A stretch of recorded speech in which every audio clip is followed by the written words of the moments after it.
Hi friends, this is Selvajang here. Welcome to my networking channel. Hope all are doing good. And today let us discuss the IPv6 redistribution issues between EAGRP and OSPF. So this is the architecture I have designed R1, R2 and R3. So R1 I configured the EAGRP for IPv6 and R3 I configured OSPF version 3. So version 3 it is for IP version 6, right? So R2 is a border router. So we have to always configure one redistribution point for redistributing between EAGRP and OSPF version 3. So that is the purpose of the border router. So now let us understand what is the exact issue. So for some reason, the OSP version 3 routes are not advertised in EAGRP and the EAGRP routes are not advertised in OSP version 3. So we need to understand the issue. So let us go to the individual router and let us first check the interfaces configuration. Show IPv6 interface brief. So let us see the interfaces first. So interfaces, all the interfaces are up, right? I'm able to see all the interfaces are up in R1. And let us see the interface in R2 also. Show IPv6 interface brief. So that's the first thing you have to check. So I'm able to see the all the interfaces and all the IPv6 addresses are configured and all are up. And let us check from R3. Show IPv6 interface brief. So all the interfaces able to see, I'm seeing up, right? So next thing what I'm going to do, I can check the routing protocol. What are things I configured? Show IPv6 protocols. So this protocol I configured is EAGRP. So I configured EAGRP in R1. Let us see in R2. Show IPv6 protocols. So R2 is a border router. So I configured IPv6 OSP version 3 and also EAGRP for IPv6, right? So we have configured both on R2 as it is a border router. And what about R3 is show IPv6 protocol. This is the command. So this I configured the OSPF, right? So OSPF is also you are able to see all the routes.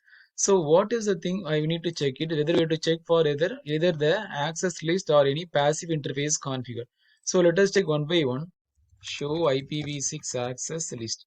So here there is no access list, and check R2 show IPv6 access list, nothing. So that's the thing, first and foremost you have to check. Show IPv6 access list not there, right? So second thing you can check for the passive interface. Show run and include passive.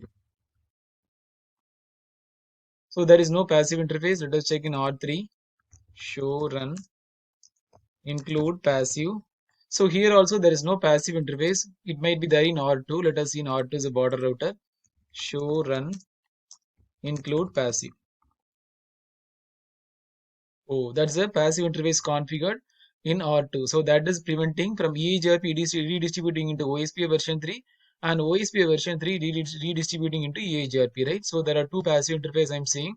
So let us now we have to figure out that issue. So we have to remove that passive interface, then we can check.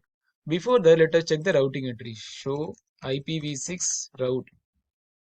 So I'm able to see only the connected interfaces, right? I'm able to see only this route. I'm not able to see the destination network.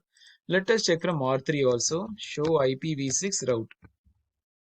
R3 also what I'm seeing only this connected interfaces, right? This connected interface I'm seeing, I'm not seeing the destination network. So we have to first go and fix the passive interface issue. So when I'm configuring the passive interface, it will block the updates from being sent and received in both EAGRP and OSPF. So let us check in EAGRP and OSPF. Go to the configuration mode IPv6 router OSPF 100. How to remove it? No passive interface default, right? Similar way, let us go to IPv6 EAGRP. So both the things I configured in 100. So IPv6 router EAGRP 100, no passive interface default. So after removing this, you can see the routes will get advertised. So because that is the main root cause for this reason, because we have configured R2 border router, I have to configure both EAGRP and OSPF. For both the routes, both the routing protocol, we have configured the passive interface default. So that is blocking the updates from being sent and received. So after removing the interface, automatically you can see the routes are coming up. You are able to see the routes are coming up. So now let us check the routing entries. Show IPv6 route. Yeah, that's working. So in the IPv6 routing table, I'm able to see the external routes. EX is or nothing but an external route. So that is a remote network. Let us ping it. Ping 2001:1111:2. I'm able to ping. Let us go to R3 and let us check the routing entries. Show IPv6 route. So we have to see the destination network, right? So let us go to R3. Yeah. So R3 also I'm able to see the destination network. That is this network I'm able to see. Let us ping it. Ping 2001 : 1. So I'm able to see both the routes. EAGRP routes I'm seeing as external route in OSPF, and OSPF route I'm seeing as OE2 in EAGRP, right? So in EAGRP, OSPF will appear as EX route. So OSPF it will show as OE2. So always external routes we advertise as a OE2 route in OSPF.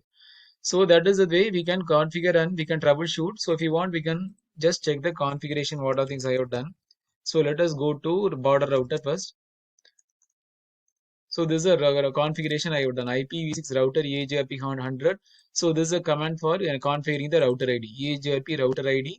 Then we have to specify redistribute OSPF 100. So this metric is for EAGRP, that is bandwidth, delay, reliability, load, and MTU. So these are things for EAGRP. Similar way, go to IPv6 router OSPF 100. Then we have to redistribute EAGRP, followed by the metric.